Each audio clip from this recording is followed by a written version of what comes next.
గర్భసంచి అండాశయం కలిసి ఉంటాయి, రెండు రక్త సరఫరాని షేర్ చేసుకుంటాయి. అయితే దానికి మేము మాడ్యూల్లో రెండు వేర్లు ఇంటర్ట్వైన్ అయిన రెండు చెట్లని దాని పిక్చర్ రిప్రజెంటేషన్ ఇచ్చాం. ఈ చెట్టు కనుక కొట్టేసి లాగేస్తే యువతల దాని చెట్టు వేర్లు కూడా దెబ్బతిని ఆ చెట్టు కొంచెం దాని శక్తి తగ్గుతుంది. అలాగే మన పక్క బిల్డింగ్ కొట్టేశారు, బాగా గట్టిగా కొట్టారు, మన బిల్డింగ్ మీద కూడా కొన్ని బీటలు వస్తాయి. సేమ్ వే గర్భాశయం తీసేస్తే అండాశయం పనితనం తగ్గిపోతుంది. అండాశయం పనితనం తగ్గిపోతే మొత్తం స్త్రీలకి అత్యంత పటిష్టమైన అత్యంత ఇంపార్టెంట్ హార్మోను ఈస్ట్రోజన్. ఆ ఈస్ట్రోజనే మనకి మెమరీ. మీరు అల్జీమర్స్ డిసీజ్ అని చూసి చాలా సినిమాల్లో, ఓకే బంగారం సినిమాలో చూసుంటారు. ఆమె సంగీతం కూడా మర్చిపోతుంది, మనుషుల్ని మర్చిపోతుంది. ఇవన్నీ మరుపు మనం వింటున్నాం కదా. ఆ మరుపు రాకుండా మనని కాపాడే హార్మోన్ ఈస్ట్రోజన్.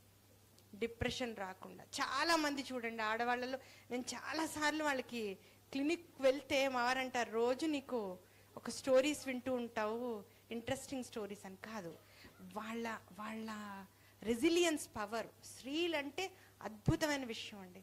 మొగుడు రాత్రి కొట్టచ్చు, తిట్టచ్చు, అప్పులు ఉండొచ్చు, ఎన్ని గొడవలున్నా మళ్ళీ పొద్దున్న లేచి నేను జీవించాలి, నా పిల్లల్ని కాపాడుకోవాలి అన్న ఆ స్త్రీ తపన, స్త్రీ అయినా పురుషుడైనా ఎవరికైనా ప్రేమ ఉండే తత్వమే మనకి ఆ బ్రెయిన్లో పనిచేసే ఈస్ట్రోజన్ అనమాట. ఆ ఈస్ట్రోజన్ని మనం తీసేయడం వల్ల ఈ హార్మోన్ మార్పులన్నీ జరుగుతున్నాయి. ఎముకలు గట్టితనం, కొలెస్ట్రాల్. మీరు ఇంకొక అద్భుతమైన విషయం చెప్తాను. 52 లోపు స్త్రీలకు మీరు హార్ట్ అటాక్ చూసారా? ఎవరైనా చూస్తే చెప్పచ్చు. పురుషులకు చూసారు 35, 40. ఇంకా చిన్నపిల్లలు ఇప్పుడు మనకి చాలా న్యూస్లో సడన్గా ఎక్సర్సైజ్ చేస్తూ కొలాప్స్ అయ్యారని చూసారు. అబ్బాయిలకి చూసారు కదా. మరి అదే తిండి అంతే లావు ఉన్న అమ్మాయికి కావట్లే కదా. ఎందుకు కావట్లేదు అంటే ఈ ఈస్ట్రోజన్ మనని కాపాడుతుంది.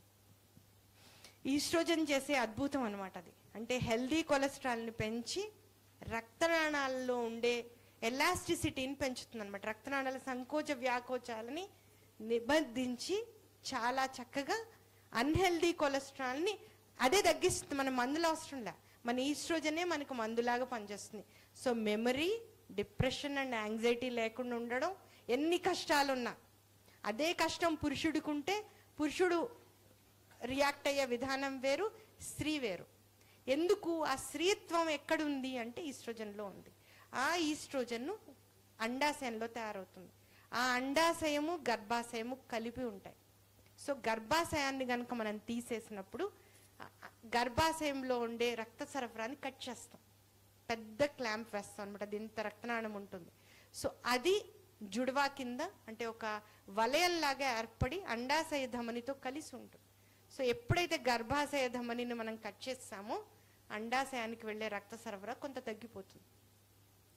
సో దానివల్ల ఈస్ట్రోజన్ తగ్గడం ద్వారా ఇప్పుడు మనం ఎన్ని మంచి విషయాలు చెప్పుకున్నాం ఈస్ట్రోజన్ గురించి.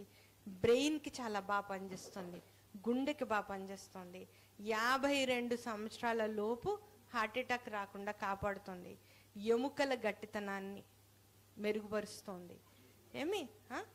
చర్మం మీరు ఒక్కసారి మెనోపాజ్ వచ్చినప్పుడు చూస్తే కళ్ళ దగ్గర కొంచెం ఓల్డ్ లుక్ వస్తుంది. ఆ లుక్ లేకుండా హెల్దీ లుక్ ఇచ్చేటట్టు ఈస్ట్రోజన్ చేస్తుంది. అలాగే ఇంకా అద్భుతం ఏమిటి అంటే వెజైనాలో pH మెయింటైన్ చేసి, మీరు వెజైనాన్ని క్లీన్ చేసుకోవసరం లేదు, యోనిలో ఒక యాసిడ్ ఉండేటట్టు చేస్తుంది. మీకు కడుపు జీర్ణాశయంలో యాసిడ్ ఉంది, pH మనం చిన్నప్పుడు చదువుకునేటప్పుడు 1 to 2 pH ఉంటుంది. ఇక్కడ కూడా 4.55 pH ఉంటుంది అనమాట. సో ఇంత intercourse related, delivery related, period related infections రాకుండా వెజైనల్ pH కాపాడుతుంది. ఆ వెజైనల్ pH ఎలా వచ్చింది? మళ్ళీ ఈస్ట్రోజన్ వల్ల వచ్చింది. సో చూసారా, అంటే cleansing mechanisms, intellectual support, emotional support, జబ్బులు రాకుండా కాపాడుకోవడం, ఇన్ని రక్షణ ఇస్తున్న ఈస్ట్రోజన్ని, అండాశయాన్ని, యూట్రస్ని పీరియడ్స్ వస్తున్నాయని తీసేయడం ఏంటి? అంటే ఇది ఎలా ఉంది అంటే ఆకులు రాలుతున్నాయని చెట్టు కొట్టేసినట్టు. ఆకులు రాలుతున్నాయని చెట్టు కొట్టేసాం, లేదు వాన పడద్దు అడిగాం. వాన పడితేనే కదా భూగర్భ జలాలు నిండేది, వాతావరణం చల్లబడేది, పంటలు పండేది. మన ఇంట్లో బట్టలు ఆరట్లేదని మన ఇంట్లో వడియాలు తడిసిపోతున్నాయని వాన రాకూడదు అనకూడదు కదా. ఇలాగ ఉందన్నమాట గర్భసంచి తీసేయడం అనేది. సో ఇదంతా లోతైన ఆలోచన మనందరం చేసుకుని